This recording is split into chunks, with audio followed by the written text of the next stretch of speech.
Bonjour à vous les amis et bienvenue. On n'attendait plus que vous pour commencer cette interview. Je suis partie pour vous à la rencontre d'aventuriers, de voyageurs qui ont tout quitté dans leur vie pour vivre une aventure extraordinaire pour au final se trouver leur vocation, trouver leur mission de vie, on va dire. Et je suis allée leur poser cette question, comment fait-on pour obtenir les mêmes résultats sans bouger de chez soi? Je suis Woman on Tour, globe-trotteuse, thérapeute et défenseur du tout est possible dans la vie. Alors aujourd'hui, je suis en présence d'une personne qui est un blogueur voyage très influent, quoi qu'il en pense. Il a, tenez-vous bien, 80 000 fans sur sa page Facebook, 38 000 abonnés sur sa chaîne YouTube, 1 million de vues. Et donc c'est avec beaucoup de plaisir que nous allons poser des questions en toute intimité. Donc la version de Alex Viseo côté coulisses. Bonjour Alex, comment vas-tu? Salut Marie-France, bonjour internaute, ça fait plaisir. Merci de m'inviter, merci de me proposer ce projet, de pouvoir parler un petit peu d'autre chose que du pur voyage. C'est avec plaisir que je réponds à tes questions. Bah écoute, c'est un plaisir qui est partagé. Est-ce que tu peux, pour les personnes qui nous regardent, te présenter avec tes propres mots, s'il te plaît? Ouais. Alors, je suis Alex Viseo, je suis blogueur voyage, comme tu disais, donc c'est mon métier aujourd'hui. J'ai travaillé pendant 6 ans, je travaillais dans une régie publicitaire online et au bout de 6 ans, j'ai décidé de quitter mon job, mon appart et un petit peu toute ma routine pour réaliser mon rêve qui était de faire le tour du monde pendant 1 an. Et à mon retour, donc à l'occasion de mon tour du monde, j'ai créé mon blog, j'ai commencé à faire des vidéos.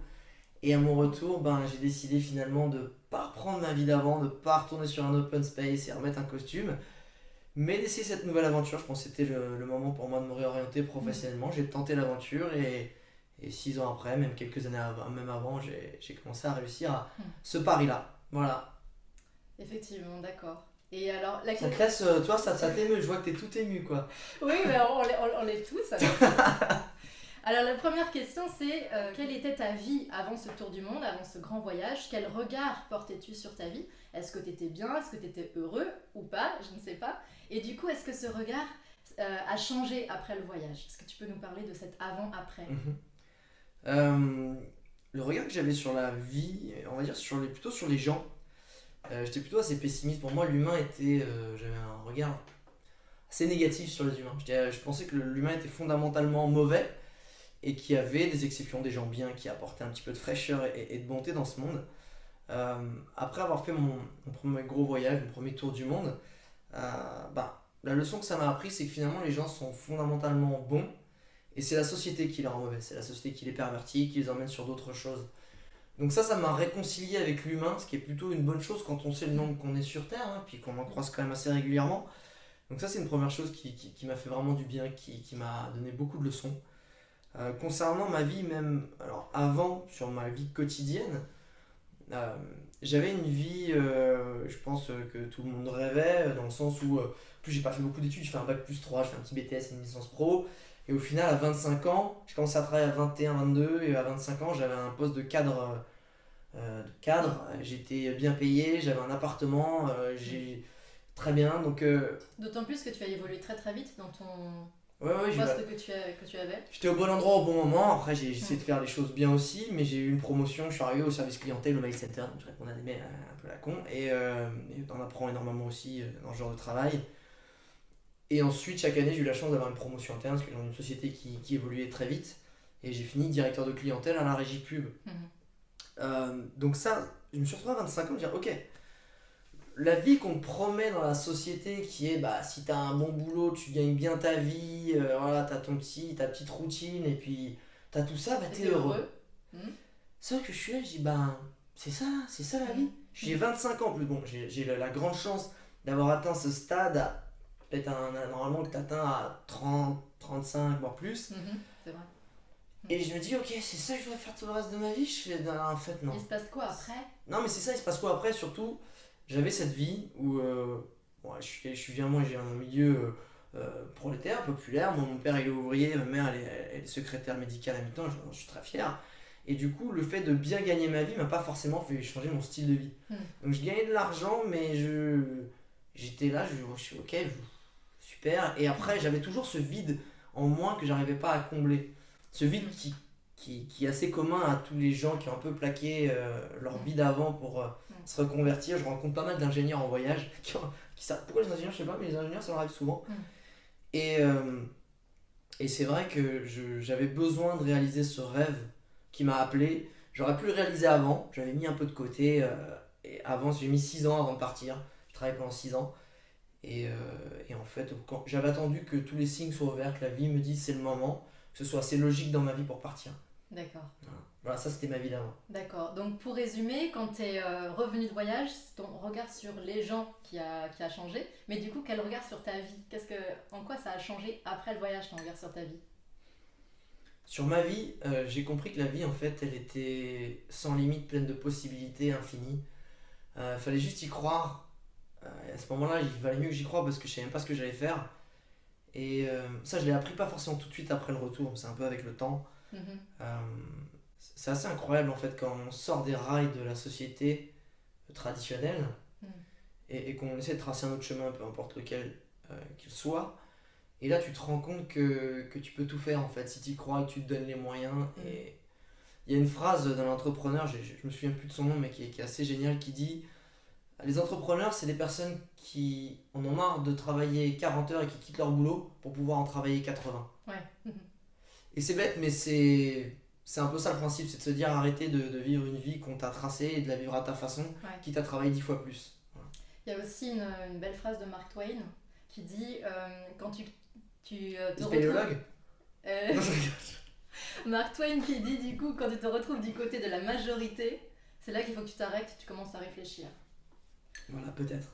Alors, tu parlais de signes qui t'ont poussé à réaliser ce rêve, ce tour du monde pour lequel tu avais économisé, pour rompre avec cette monotonie et puis comprendre pourquoi il y avait ce vide en toi. Ces signes dont tu parlais, est-ce que tu veux bien en parler? Pourquoi cet élément? Non, je peux pas. C'est trop dur. Est-ce qu'il y a eu un élément déclencheur? Qu'est-ce qui a fait qu'à un moment tu t'es dit c'est maintenant et pas un autre Je pense que les choses dans la vie, elles sont assez simples à faire quand tu suis les signes de la vie. Le plus dur, c'est de voir les signes et d'arriver à bien les interpréter. Ouais, c'est vrai. Et d'avoir le courage de prendre les décisions. Je suis pas parti avant 6 ans pour mon tour du monde, parce qu'à ce moment-là, j'avais la chance de beaucoup apprendre dans mon travail et je savais que forcément ça allait m'apporter plus tard. Parce que je savais pas ce que j'allais faire en rentrant, je savais pas que j'allais pas reprendre mon boulot. Donc je voulais avoir ce CV, cette liberté de me dire j'ai un CV assez confortable pour retrouver du travail, un travail correct, ou alors aller sur autre chose. Et chaque année j'ai eu une promotion, je montais en compétences, j'avais des nouveaux challenges et en plus je gagnais un peu plus d'argent, donc tout ça me faisait me dire ok, continue jusqu'à temps que tu sens que tu t'arrives à la fin d'un cycle. Un cycle, voilà. Et quand je suis arrivé à la fin de ce cycle, je me dis de toute façon c'était le moment où je voulais changer de boîte. Je venais de changer de boîte en fait. Il fallait que je change de boîte, au bout de 6 ans il faut changer de boîte, surtout dans le web. Et puis au niveau perso ça avait changé aussi, je me suis séparé de la personne avec qui j'étais, je venais de changer de boîte et là je suis attends, waouh. En fait, ok, c'est le moment. Je suis en train de me libérer de différentes obligations entre guillemets. Ok, c'est ce que j'attendais, tout est ouvert, c'est parti. Ouais, un concours de circonstances. Et l'envie, au bout de 6 ans, l'envie qui te ronge depuis 6 ans, elle était tellement forte que je dis ok, c'est bon.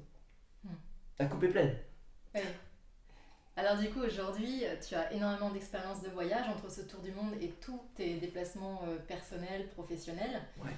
Aujourd'hui, donc la fameuse question que j'ai à te poser, c'est selon toi, comment fait-on pour obtenir les mêmes bénéfices du voyage si on ne peut pas ou si on ne veut pas voyager? Donc dans le quotidien, cette vie de tous les jours, comment on fait pour apporter du voyage? Fameuse question où elle a bien insisté pour me dire ça me tient à cœur, faut vraiment que tu y répondes bien. Bien sûr. Peut être mal interprété. Donc je vais essayer de bien y répondre. Merci. Déjà, je pense que le voyage, pourquoi c'est addictif? C'est addictif parce qu'en fait, t'es coupé de tout ton quotidien, de toute ta routine et tu as un stimuli permanent de tous tes sens. De la vue évidemment, de l'odorat, de l'ouïe, des échanges avec les gens. Et ce qui va te plonger en fait dans quelque chose qui est assez fantastique, ça s'appelle le moment présent. Tu vas être là en permanence parce que le monde extérieur est tellement stimulant que tu vas oublier tout ce que tu peux ruminer dans ton quotidien, tes impératifs, tes rendez-vous, tes tracas, etc. Et tout ça, de toute façon, ça s'est évaporé puisque tu es dans un contexte où tu n'as pas à t'en préoccuper. tu es en voyage, tu n'as pas de responsabilité, tu n'as pas d'impératif, tu n'as pas tout ça, et au contraire, tu es loin de chez toi, tu es plongé dans l'instant présent. Et en final, les gens disent ouais, je suis trop addict au voyage. Mais ce qu'ils se rendent pas compte, les gens, c'est que c'est pas forcément le voyage ou les découvertes, c'est l'état dans lequel ça nous plonge. C'est l'état de l'instant présent, de la découverte et de l'ouverture d'esprit. Et pour avoir ça dans son quotidien, et ben en fait, souvent, il faut faire ce que les gens peuvent parfois un peu, quand ils disent avec des grands mots, la spiritualité, c'est faire de la méditation. La méditation, à la base, c'est ça. C'est comment tu fais dans ton chez-toi pour recréer cet état d'instant présent qui va arrêter de faire un bouillonnement permanent dans ta tête, que tu vas être tracassé, que quand on te parle, tu es déjà en train de réfléchir à ton prochain rendez-vous, à ton petit gamin qui est malade, que, tu vois, à ton mec qui vient de te saouler, et à ton travail que tu as envie de changer. Donc là, déjà, si tu as envie de voyager, essaie de reproduire, sans bouger de chez toi, essaie déjà de reproduire cet instant présent en toi. Donc, je te dis, mets-toi à la méditation. J'en fais presque tous les jours et c'est très bien. Ça, c'est une première chose. La deuxième chose, c'est essayer de sortir de sa zone de confort. Parce que le principe du voyage, c'est aussi ça. Et pour sortir de sa zone de confort, il faut faire des choses dont on n'a pas l'habitude, auxquelles on ne serait peut-être pas forcément préparé ou qui ne nous tentent pas forcément. Ouais. Et l'idée, c'est de se dire que même dans son quotidien, dans sa routine, des fois on va la casser, on va aller dans une rue où on n'est pas allé, on va aller faire une activité à côté de chez toi qui non, c'est pas trop mon truc, mais pourquoi pas? Peut-être que ça va pas te plaire, mais tu apprendras à mieux te connaître en faisant un truc qui te plaît pas. Et l'idée, c'est petit à petit dans sa vie quotidienne, d'apprendre à se connaître, d'avoir sa base qui te fait que tu te sens bien aussi. Parce que quand on a trouvé une activité ou quand on a des relations, des amis qui nous font nous sentir bien dans notre vie, c'est important de les garder. Mais c'est aussi important de temps en temps de consacrer du temps à aller se rechallenger, aller se faire des petites découvertes, des explorations, le petit resto, ou même les trucs gratuits, aller dans un parc, j'en sais rien. C'est ça qui est important, je dirais. C'est essayer de retrouver l'instant présent, essayer de sortir de sa zone de confort. Ça te va comme réponse ou pas dans cette question importante? Moi je valide, je sais pas vous, mais j'adore la réponse. Et du coup dans ton quotidien... Trop philosophe le mec. Du coup, dans ton quotidien, aujourd'hui, Alex, est-ce que tu as une routine pour... Alors, c'est vrai que tu voyages beaucoup. Donc, toi, cet instant présent, tu le vis au quotidien. Mais quand tu reviens à un rythme plus calme, est-ce que tu as une routine? Alors, mon problème aujourd'hui, c'est que faut comprendre que voyager, c'est devenu mon métier. Donc, je voyage pas pour moi. Je voyage pour des gens, pour partager avec les internautes et leur donner des idées, des inspirations, des conseils. Et je voyage aussi potentiellement pour des partenaires qui veulent que j'aille filmer. Donc, moi, je suis que le catalyseur, que le messager. Je suis pas là pour moi, je suis là pour les gens. Ouais. Ce qui fait qu'effectivement, l'instant présent, il est beaucoup plus compliqué à obtenir puisque je suis là pour... Je suis obligé de m'y concentrer parce que moi, mes vidéos, c'est pas que de filmer des beaux paysages, c'est de retransmettre ce que je suis en train de vivre. Mais le truc, c'est de se dire, je suis pas en permanence dans cet instant présent. D'accord. Je vais l'être quand je vais être obligé de vivre le truc, le ressentir et le partager. Sauf qu'à un moment, il va falloir que je switch pour quand je rentre le soir, repasser dans ce bouillonnement, éditer les photos, les vidéos, les posts, etc. Ouais. Tu vois, on me dit souvent, est-ce que tu prends toujours autant de plaisir, est-ce que tu kiffes autant le voyage quand tu y vas pas pour bosser ou quand tu fais pas de vidéos pour des partenaires? Je dis non, c'est évidemment tu kiffes pas autant, mais c'est pas en termes d'intensité, c'est en termes de durée. Peut-être que moi je vais kiffer de 8h à 16h, et parce que là je suis là, moi j'adore filmer, j'adore parler, partager. Par contre, il y a un moment où oui, il va falloir que je me remette en mode travail, et je vais pas me la poser sur la plage en train de boire une bière, parce que je suis pas que là pour ça. Donc c'est juste, je kiffe pas autant, mais en termes de durée. Je kiffe autant en termes de plaisir, mais voilà, ça c'est une chose. Et j'ai oublié la question du coup. La routine, est-ce que tu as une routine, j'ai pas de routine.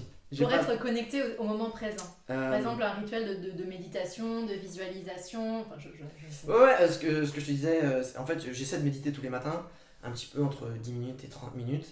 Parfois, j'ai pas le temps, surtout en tournage, quand faut se lever tôt, voilà, il se passe plein de trucs et c'est pas bien. Et sinon, en ce moment, je suis en train de lire The Miracle Morning, c'est le miracle du matin. C'est exactement. Et c'est un best-seller pour les entrepreneurs. Il dit en gros, tout se passe avant 8h. Donc j'ai pas de chance, comme je te disais, je suis un gros dormeur, j'adore dormir et c'est compliqué. Et j'essaie de me forcer à me lever tôt le matin parce que du coup ta vie est différente, ton cycle de vie, tu peux faire beaucoup plus de choses et avoir plus de temps pour des choses qui ne sont pas que du boulot. Donc j'ai pas de routine, j'essaie de m'en installer une le matin. Et c'est chaque jour j'apprends, j'essaie de trouver des nouvelles techniques, d'organisation, de plein de choses pour être plus efficace et surtout avoir du temps pour moi. Alors, du coup, sur ton site internet, tu nous partages ta vision personnelle de la vie où tu expliques qu'il est important de trouver sa passion et surtout de suivre ses instincts. Mhm. Donc, toi, est-ce que tu peux nous raconter justement ces instincts que tu as eus, des signes que tu as eus, que tu as su déceler et comment on fait pour être attentif à ces signes selon toi? Je pense que suivre son instinct, on le sait tout le temps. L'instinct, c'est quoi? C'est la petite voix qui dit ah, putain, j'aimerais bien faire ça. Ou oh, ça me dit rien, ou j'ai vraiment pas envie, je le sens pas. Mais t'y vas quand même, ou tu le fais pas, ou inversement. Mais c'est ça, si, c'est ça qu'il faut faire. Faut pas écouter ce qu'on t'oblige à faire, ou ce que les gens te disent que tu dois faire, ou ce qu'on attend de toi. C'est être faux, c'est aller contre nature, c'est cultiver quelque chose d'inconscient qui va être négatif et qu'un jour ça va ressortir et c'est chiant et tu vas pas être bien. Alors parfois on n'a vraiment pas le choix, mais l'idée c'est au maximum s'écouter. Et l'instinct en voyage c'est beaucoup plus facile à écouter. Pourquoi? Parce que t'as pas d'impératif comme je disais, t'as pas le regard des gens puisque t'as pas tes proches, t'as pas tout ça. Et la seule chose sur laquelle tu peux te fier, c'est justement ça. Ouais. T'as une situation, tu le sens pas, n'y va pas. Ouais. Parce qu'au final si tu y vas et que tu peux te mettre en danger, et au contraire, des fois il y a un mec qui va paraître trop bizarre, mais tu sais pas, tu sens que ce mec il a un truc bien à t'apporter, mais fonce. C'est pas, faut pas s'arrêter aux apparences, aux stéréotypes qu'on te dit, fie-toi à ce que tu ressens. Et ça c'est super important, c'est ce qui va te sauver, et surtout pour les filles qui voyagent seules, sur les filles elles ont un instinct encore plus développé, ce sixième sens, the sixth sense. Non mais, faut vous écouter les filles, si tu le sens pas, le fais pas. Si tu y vas, vas-y, fonce. Et c'est ça qui fait que déjà tu te sentiras exalté parce que plus tu t'écoutes, plus tu te sens bien, plus tu nourris un truc positif en toi et ton corps il va être super content. Bah, je voulais faire ça, je l'ai fait, c'est quand même super agréable. C'est quand même un cercle vertueux. Et après, pour aller faire un prolongement sur les signes de la vie, les signes de la vie c'est justement ça. C'est quand tu vois quelque chose, il t'arrive quelque chose et ça te fait tilt, tu ressens un truc. L'idée c'est de te prendre 30 secondes et de dire c'est quoi ce truc? C'est bien, c'est pas bien, je dois y aller, je dois pas y aller. Si tu dois y aller, fonce.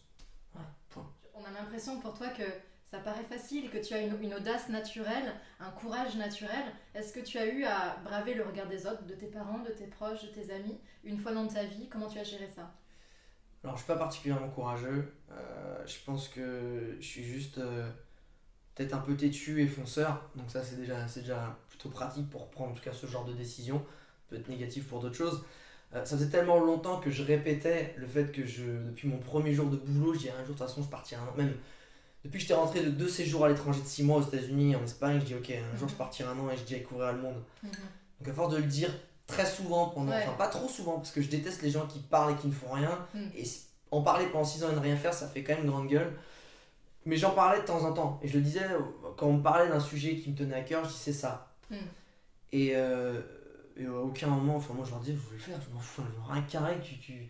Et puis quand on m'a dit, ouais, t'as trop de chance, au moment où je partais, j'étais t'as trop de chance, je dis, vas-y, viens, claque ta dème, prends tes sous, viens avec moi. Ouais, c'est compliqué. C'est donc, ça. non mais, ok, c'est compliqué, mais c'est juste une décision que je prends, c'est ni de la chance ni du courage, c'est quelque chose qui fait sens en fait. C'est pas avoir du courage, c'est juste, tu vas là où ça t'appelle. Et des potes à moi, la plupart, ils ont pas envie de voyager, mais ne voyagez pas. Enfin, c'est essayer si ça vient, je t'emmène, je partage une passion avec toi, ça va me faire plaisir, mais si c'est toi, c'est je sais pas, les voitures, les bateaux, les tableaux, la peinture, c'est vers ça qu'il faut aller. Donc, j'ai pas eu à braver le regard des gens, puisque je pense que j'avais déjà préparé. Et au contraire, j'avais tellement cette conviction en moi que c'était. Voilà. Donc. Alors, néanmoins, tu as dit quelque chose sur lequel je vais rebondir. Tu as dit que tu n'es pas forcément quelqu'un de courageux. Alors, c'est toujours amusant d'avoir cette remarque de la part d'un grand voyageur qui a traversé des trentaines de pays, parce que c'est ton cas. Du coup, comment ça se fait, ça? Pour moi, être courageux, c'est faire quelque chose malgré le fait que tu aies peur. T'as une peur, peu importe ce que c'est, ça peut être une peur ridicule, mais chacun a ses propres peurs. Et que malgré la peur, tu vas surmonter ça pour y arriver et le faire. Tout ce que j'ai fait, j'ai pas eu peur de le faire. Donc pour moi, c'est pas être courageux. J'ai aucun courage à faire un truc qui te paraît naturel. C'est pas courageux, c'est juste, voilà, tu le fais. Donc non, je suis pas courageux. Quand j'ai peur, j'ai peur. Et en général, faut me pousser, quoi.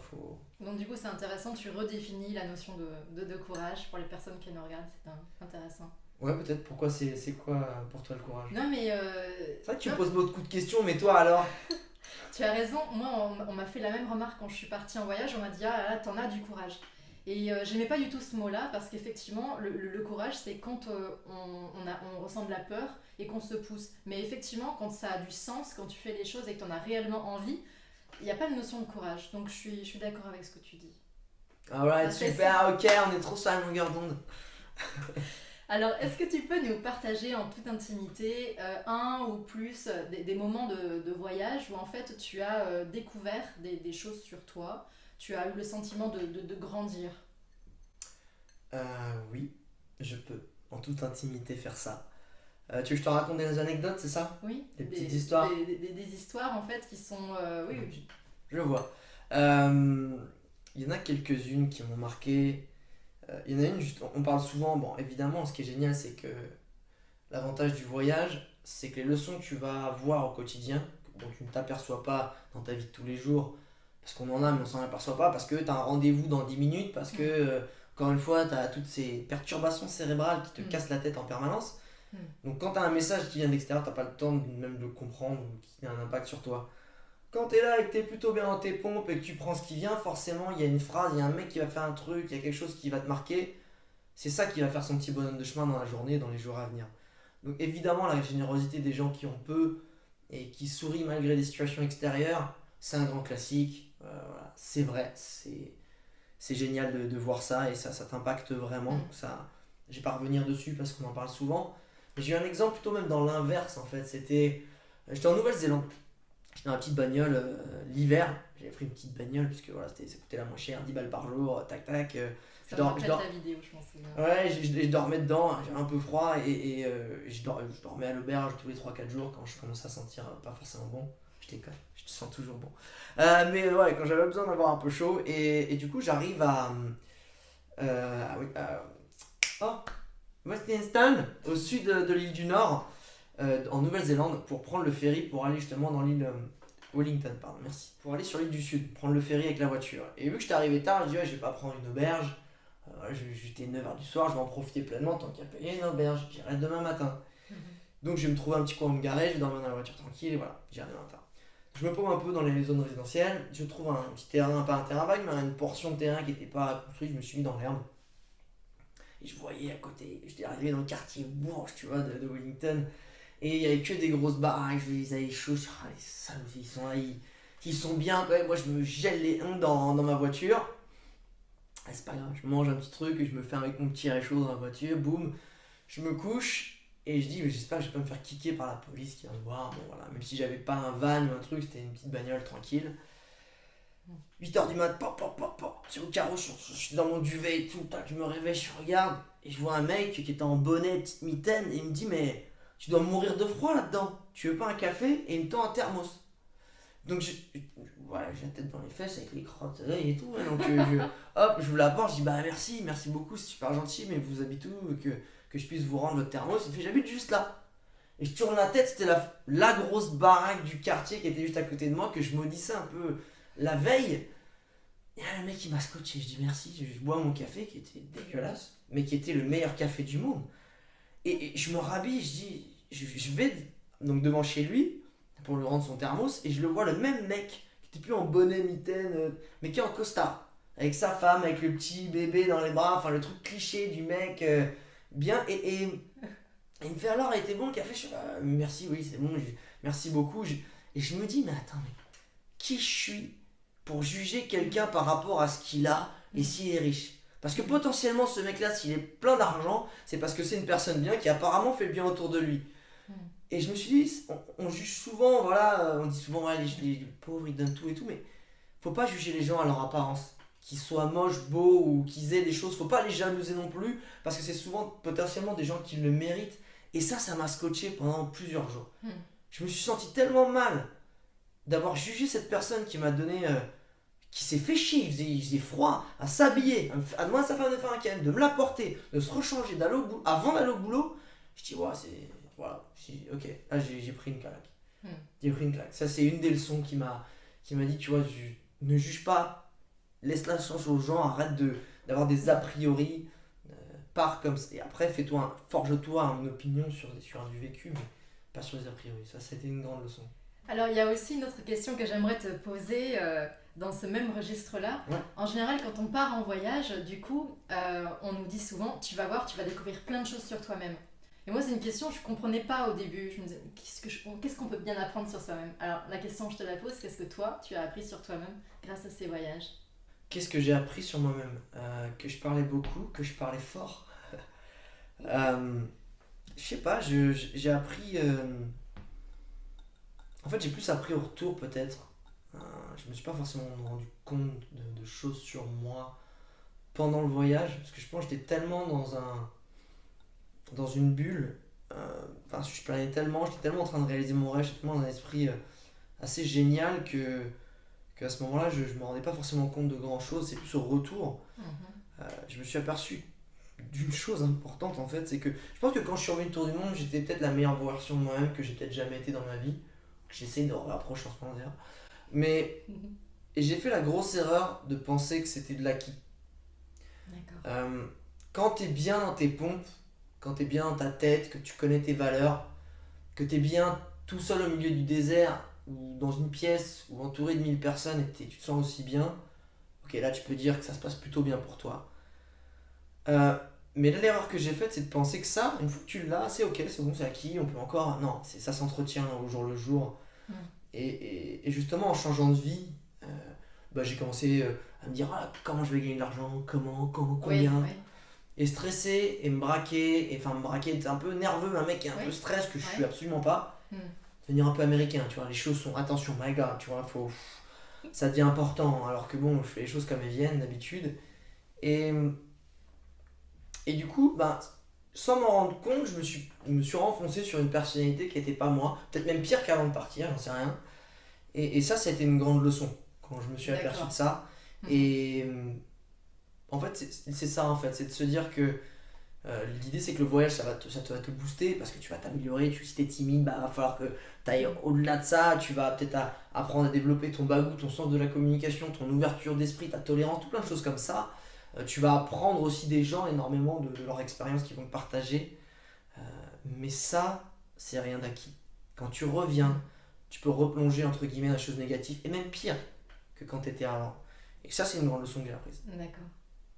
Donc, à ce retour de voyage, tu t'es dit, ok, je vais me lancer en tant que freelance. Donc ça a été une autre deuxième belle aventure.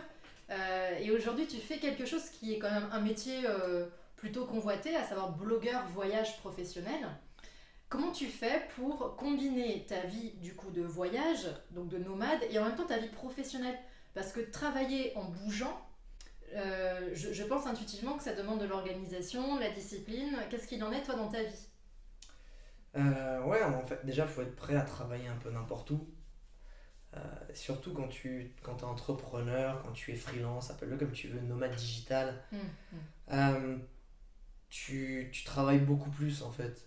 Parce que surtout que la portion du temps de la journée où je vais vivre des choses, parce que c'est après de ça que va découler le travail que je vais produire, Mm. ça prend une part importante de la journée, c'est-à-dire que tu travailles après, tu travailles le soir, tu travailles le week-end.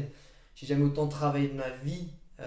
Après, l'avantage quand tu travailles sur quelque chose qui te plaît, ça te demande moins d'efforts et surtout Ouais. ça te nourrit beaucoup plus. Mm. Donc je travaille énormément. C'est vrai, je travaille beaucoup. Je travaille un peu Ouais. tout le temps. Et c'est vrai que c'est difficile de débrancher parfois, Ouais. surtout à cause des réseaux sociaux. C'est pas la partie de mon travail que j'aime. Moi, j'aime pas forcément les réseaux sociaux. C'est l'outil qui me permet de vivre Mm. euh, Mm. ce métier-là. C'est un Mhm. outil qui est très beau parce que je permets de le partager avec les gens et d'interagir avec eux. Ça, Mhm. j'aime bien. Mais c'est le côté ultra connecté et où tu n'arrives plus à vivre le moment présent. Parce que justement, à la base, moi, j'aime le voyage pour vivre le moment présent. Ouais.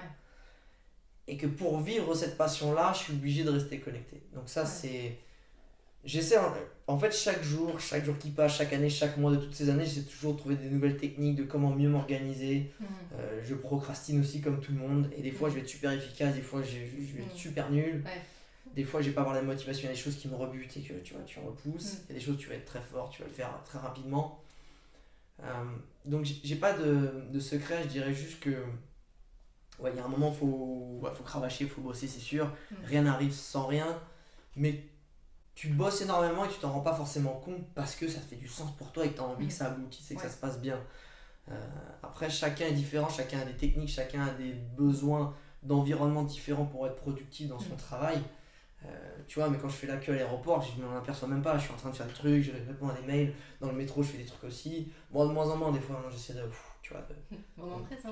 Voilà, non, c'est ça, c'est ça. Enfin, je me souviens, tu en avais parlé déjà sur ton blog. Tu avais dit aux internautes qui regardaient tes vidéos de tour du monde, qui sont absolument séduisantes et qui envoient du rêve, et tu avais dit attention, tu rappelais que toi, pendant ton voyage, ok, tu filmais et tu vivais des choses extraordinaires, mais le soir, des fois, tu savais faire des concessions et pas forcément boire une bière avec les potes. Tu savais aussi te donner des temps de travail parce qu'il y avait du travail derrière tout ça, quoi. Et c'est cette honnêteté que je trouve intéressante également. Après, l'avantage du tour du monde, c'est que c'est aussi pour ça que je suis parti sans sponsor, sans rien, c'est que j'avais aucun impératif en fait. Je le faisais quand j'avais envie de le faire. Et tu vois, par exemple, ce qui est marrant, c'est qu'en Asie, le soir, dans certains pays, il se passe pas grand chose, donc c'est plutôt cool quand les gens regardent des films ou tu vois. Et des fois, il n'y a rien à faire, bah moi, c'est très cool, j'avais mes petits montages, tu vois, ça m'occupait. Et avant d'arriver en Amérique du Sud, tu vois, je savais pas, l'Amérique du Sud ça fait peur, on va me braquer ma caméra et tout. Je me disais, bon, au pire, si je le sens pas, je fais un colis, je renvoie tout, et puis, tu vois, j'aurais déjà fait une bonne partie de vidéos et tout. Au final, j'ai adoré l'Amérique latine, j'ai beaucoup filmé, j'ai fait énormément de vidéos là-bas, et je me suis dit, en plus, je vais pas sortir. Chaud aussi le soir, c'est un peu ghetto.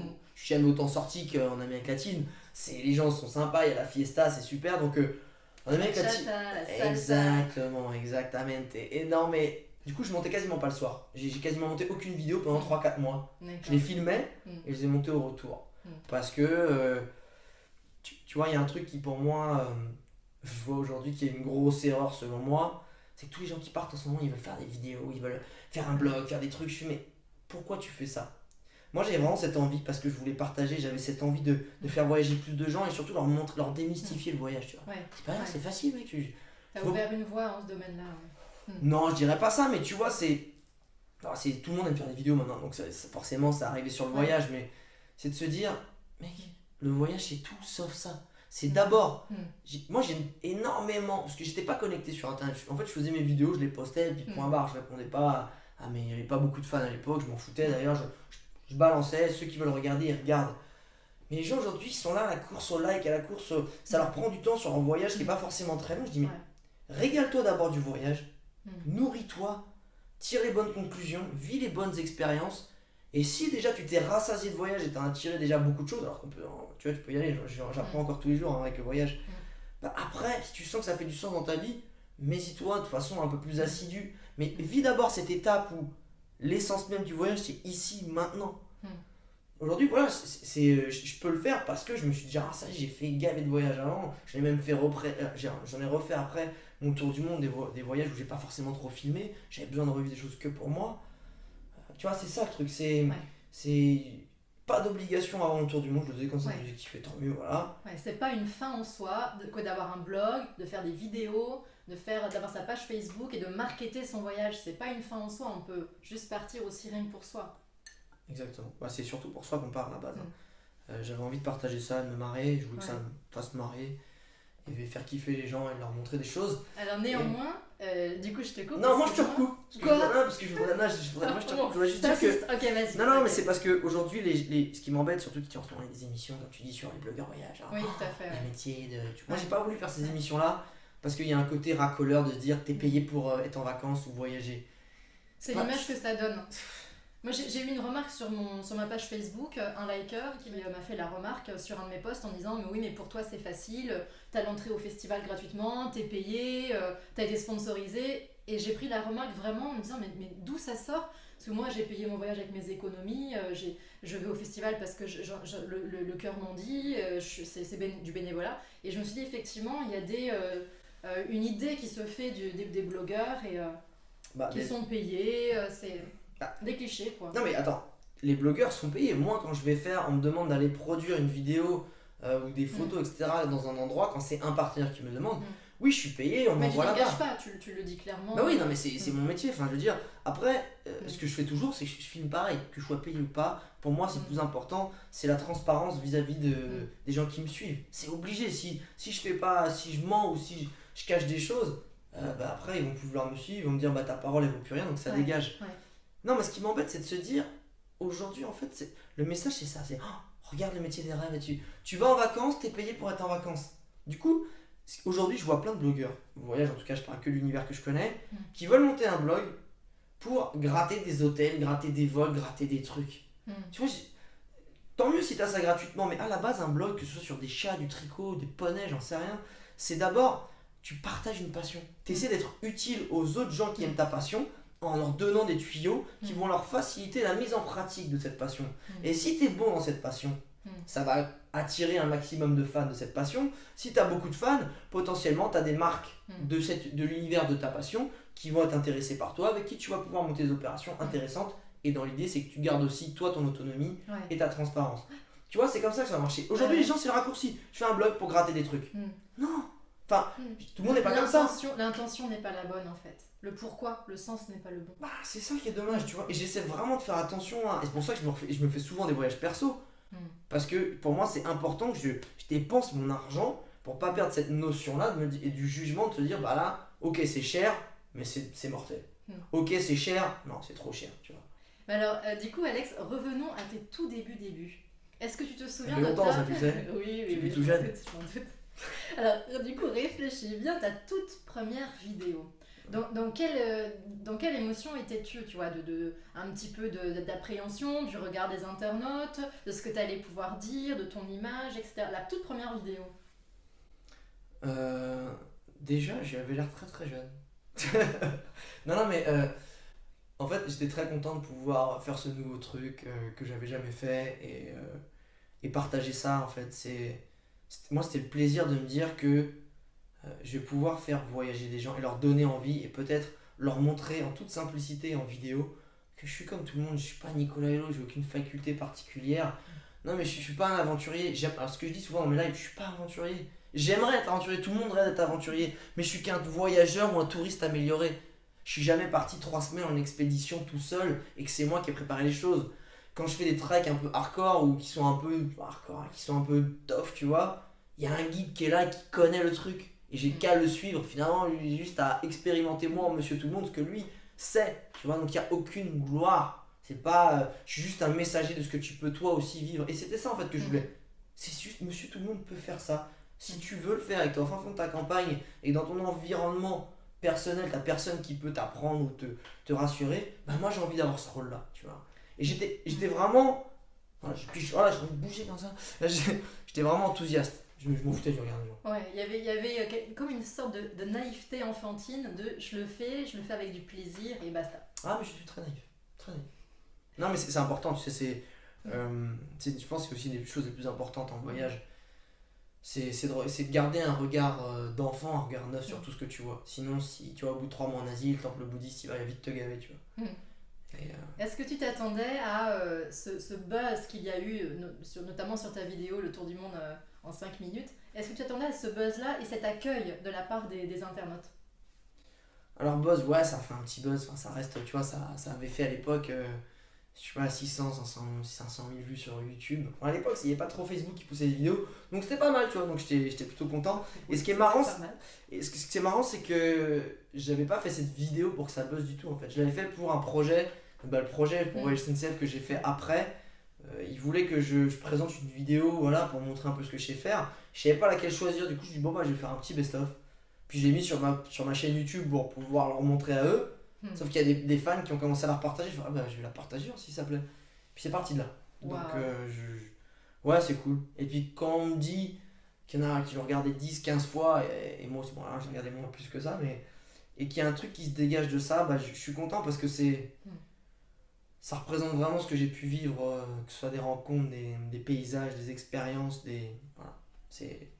C'est un beau résumé. Il te ressemble. Enfin, cette vidéo te ressemble. Ouais, ça ressemble à ce que j'ai vécu en tout cas. Alors du coup, merci beaucoup pour tous ces partages. C'est fini. Est-ce que... Presque, attention, c'est dommage, hein, mais... Est-ce que tu as, pour terminer, une leçon de sagesse à partager? Alors, ça fait un peu, oui, un message que tu as envie de nous transmettre? Bien sûr, le leçon de sagesse, j'attends, parce que moi, en plus, je suis tellement vieux, j'ai tellement d'expérience de la vie, que là, je vais te sortir des trucs, ça va être complètement fou. Qu'est-ce que tu as envie de partager pour le mot de la fin? Quel message tu as envie de transmettre aux personnes qui nous regardent? J'en ai plein. Enfin, c'est pas que j'en ai plein, Bah vas-y, on a encore du temps, hein, donc... C'est vrai? Vas-y. T'es sûr? La caméra tourne encore. Euh, non, mais c'est vrai qu'il y a des leçons de vie que tu essaies d'appliquer au quotidien qui viennent des vrais fondements Mhm. quand tu les vis pendant longtemps en voyage. Tu sais, c'est bête de se dire, mais quand t'as la santé, que t'as un toit, t'as à manger et des gens à qui parler, bah, t'as pas raison de te plaindre en fait. T'es censé être heureux avec ça, tu vois.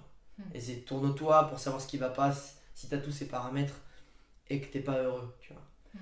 J'ai aussi appris, je me suis rendu compte, malheureusement je le mets pas assez en application, faut être honnête, qu'on est beaucoup plus heureux dans la vie quand on fait des choses pour les gens plutôt que quand on veut satisfaire ses plaisirs. Euh, alors c'est vrai que je fais ce métier pour le partage et faire des choses pour les gens, mais c'est vrai que je pense qu'en termes d'échelle, je me fais beaucoup plus plaisir à moi que je fais plaisir ou que j'aide les gens. Et c'est vraiment quelque chose qu'il faut que je creuse parce que faut que j'aille chercher plus, consacrer plus de temps à des choses qui aident plus les gens. Parce qu'effectivement, tu vois, là, enfin, je suis jeune et j'ai réalisé tellement de rêves dans ma vie, tellement de choses incroyables. euh, et que je pense qu'aujourd'hui, le vrai, un truc qui va me nourrir très longtemps, c'est faire plaisir à des gens, c'est aider des gens. Et ça, donc voilà, c'est une leçon de vie qui m'est apparue parce qu'on me l'a fait pour moi et je l'ai fait pour des gens. Et je me suis dit, putain, merde, c'est 10 fois mieux en fait. Tu as un truc en toi qui rayonne et pendant beaucoup plus longtemps. Et, et en fait, la troisième vraiment grande leçon, on en parlait tout à l'heure, c'est suivre son instinct. Tu vois, il y a un moment, la vie, elle est simple. La vie, elle est fluide. Quand tu t'écoutes et que tu suis les signes, encore une fois, l'idée, c'est toujours compliqué de savoir quel signe, qu'est-ce qu'il veut dire, d'avoir le courage d'aller prendre cette décision, même si ça implique des fois peut-être de blesser des gens ou de changer de vie, ou tu vois, de faire un peu de foutre le bordel dans tout ce qui se passe. Mais en fait, quand tu suis ça, la vie, elle est fluide. Tu te cales au fond du siège, tu fais les trucs, ça vient tout seul, t'as pas besoin de te prendre la tête, t'attires que des choses positives. Et à chaque fois que tu fais un truc, tu vois, tu sais que tu devrais pas le faire, ou tu procrastines, tu es dans le négatif, tu te plains, bah ça va foirer. Et c'est pas. Et je le vérifie tous les jours. Ou hier, je sais pas, hier, j'étais pas forcément de bonne humeur, ou j'étais en train de râler, je me suis pas levé assez tôt, j'étais en retard, et puis bim, et puis voilà. Puis la vie, elle me dit direct, bah non. Remets-toi sur pied parce que bah, si c'est ça, ça va mal se passer. Et que ce matin, je me suis relevé tu vois, de tôt, j'ai fait les trucs que je devais faire et tout va bien. Et voilà. Donc c'est une leçon permanente. Ah bah, du coup, tu viens de boucler l'interview parce qu'au tout début, tu parlais de cycle dans ta vie, un cycle qui s'était terminé. Et bien finalement, c'est aussi des cycles vertueux, des cercles vertueux que l'on crée. Quand tout va Ouais. bien, les choses à continuer. Quand ça va mal, il faut tout stopper. Il faut se remettre un petit peu en perspective, revenir dans l'instant présent parce que sinon, on crée un cercle vicieux. Exactement. C'est ce que j'appelle enfin, on appelle avoir un bon karma. Parce que tu Tout le à redis, fait. c'est la loi de l'attraction. Me demande pas C'est ça, pourquoi, ouais. comment, personne ne sait l'expliquer. Tu attires dans la vie les choses que tu rumines au fond de toi. C'est-à-dire Ouais. que si tu es là, ouais, tout va bien, super, et qu'au fond de toi, tu as un truc qui te tracasse, qui va pas, bah c'est ça que tu vas attirer à toi. Si au fond de toi, tu es exalté, comme j'ai pu l'être de nombreuses fois dans ma vie, tu emmènes tout avec Ouais. toi. Peu importe tes difficultés, t'embarques tout et Ouais. tu surmontes tout. Et dès qu'il y a un truc qui, voilà, tu vas cultiver du négatif, tu ronchonnes, tu te tracasses, etc. Bim, tu vois, il va t'arriver des merdes, il va t'arriver des trucs. Et ça c'est vérifié, ça se vérifie tous les jours dans ma vie. C'est pour ça que j'essaie de rester positif. Tu sais, être de bonne humeur, être positif, c'est un choix aussi, hein. Nombre de fois Oui, où des tout à fois fait. ça me saule. Les pensées positives, c'est un choix. L'énergie positive, c'est un choix. C'est- Pas toujours facile, hein. Non, non, non, mais tu vois, quand t'es Ouais. râleur ou t'es pas de bonne humeur, mais il y a un moment, bah, tu te mets un coup de pied au cul, tu y allez, Ouais. on se remet, parce que sinon tu sais que tu vas tirer des mauvaises Mm. choses, et puis du coup tu t'aperçois que c'est quand même plus sympa d'être de bonne humeur. Mm. Voilà. Ben, écoute, on va rester sur ce mot bonne humeur parce que c'était vraiment un chouette moment en ta compagnie, Alex. Moi aussi j'adore. Et du coup, d'avoir ce versant plus intime et versant coulisses de ta vie de youtubeur. Super. Ben, écoute, merci beaucoup. En tout cas, je vous invite à poursuivre avec cette interview sur la chaîne YouTube de Alex Viseo, et également sur son site internet viseo.net, si je ne me trompe pas. Exactement, exactement. Également. Allez, viens, tu vas voir, il y a plein de trucs à faire dans le monde. Et on se retrouve également sur womanontour.com. Je vous dis à très bientôt. Merci d'avoir été là. À très bientôt. Merci Alex. Ciao, Ciao, ciao. ciao!